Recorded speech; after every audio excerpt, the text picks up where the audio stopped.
such thing called accidental birth. Are we here merely by chance? Did we enter this earth just in a random order, by coincidence? These are 1,000 years questions that have been asked by those of us who dare to go within. And what is the answer? The answer is no. As described in the previous episode of Inward Journey, the process of living from birth to death, meaning our lifespan, does not define our existence. We are an eternal being having a human experience in this lifetime. And for many of us, there are also multiple lifetime experiences. We exist within our physicality because our souls need to experience the tangibility of form in order to grow or evolve. Back in 2018, my wife and I visited a Buddhist temple in Kyoto, Japan, and found one interesting sign on the wall written, "Let us discover the significance of birth and joy of living." I was impressed with that sign because in reality, so many people don't even try to discover their significance of birth, the reason why they were born. And without that first discovery, the so-called joy of living would not be experienced. Joy is a state of rest from the agitation. It is not the same as happiness. Joy is connected to the soul and cannot be manipulated by the mind, while being happy is only an emotional feedback that can be manipulated because it is regulated by our hormones. Many people live a miserable life, a life of despair. Even those who seem to have everything and are able to buy things the world offers and travel to many places. Because what they are chasing after is temporary happiness.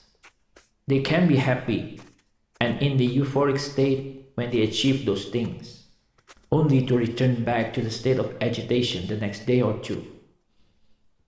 Joy doesn't need to be pursued because it is already within us. It just needs to be discovered or realized.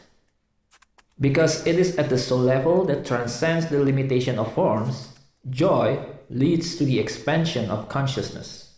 It helps the soul to evolve quicker. There's a famous quote from Mark Twain. "The two most important days in your life are the day you are born and the day you find out why." In one lifespan, meaning from birth to death, there are trials and tribulations.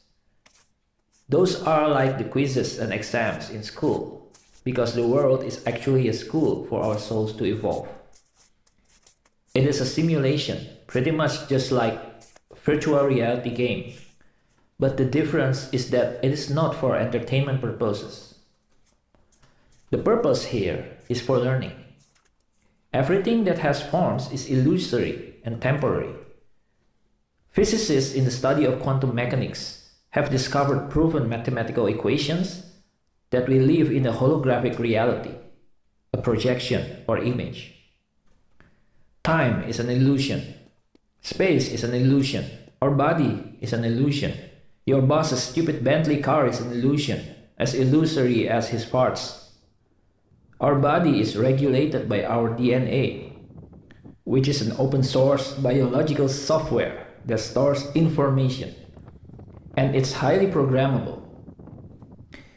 Upon realizing that everything we see, hear, taste, touch, or smell is merely an illusion made manifest through our perception, we wonder, what's the point of chasing after illusion? We would proceed to seek deeper meaning to life, to discover who we are, the reason for our birth. So many of us tend to worry too much about the future because our current system encourages us to focus only on material things that we can pursue and obtain.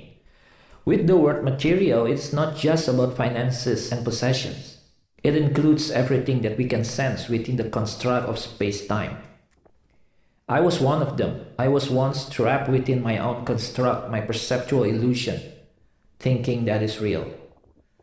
The main reason why people willingly involve in the stressful, energy-draining jobs is because they want to pursue some kind of stability for their future.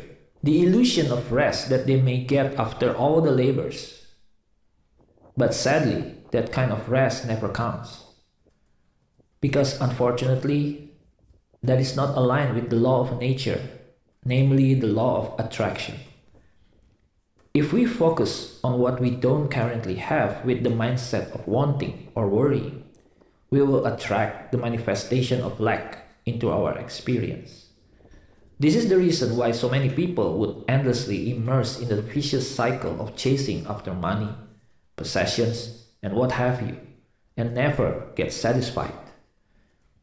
When we realize that everything we pursue is an illusion, we may change the course and see from the perspective of now, or the so-called present moment. Ever wonder why a gift is also called a present? Because present moment is a gift, a living manifestation. When we receive a gift from someone, you would say, thank you. The same thing we would extend our gratitude, an attitude of being grateful in the present moment, as it is a gift for us to experience. Enjoying the present moment and being grateful to what we have as the moment is being experienced in real time is the beginning point of knowing self. The soul won't care much about what we possess, or the kind of job we do, or the sexiness of our body, because what the soul needs is growth collected through learning from our experiences moment by moment and recording them in the Akashic as we make various decisions in life. Even if we made bad decisions or mistakes, it is fine as long as we can learn from that experience and not to redo that again. Being in the present moment would also put us into the role of active self-observer, and it will reduce the possibility of repeating the same mistakes. This is Jeff, podcasting for Kekal. Please like, subscribe, and don't forget to check out the earlier episodes. It is now being cross-posted to Instagram as well at InwardJourney23. Thank you.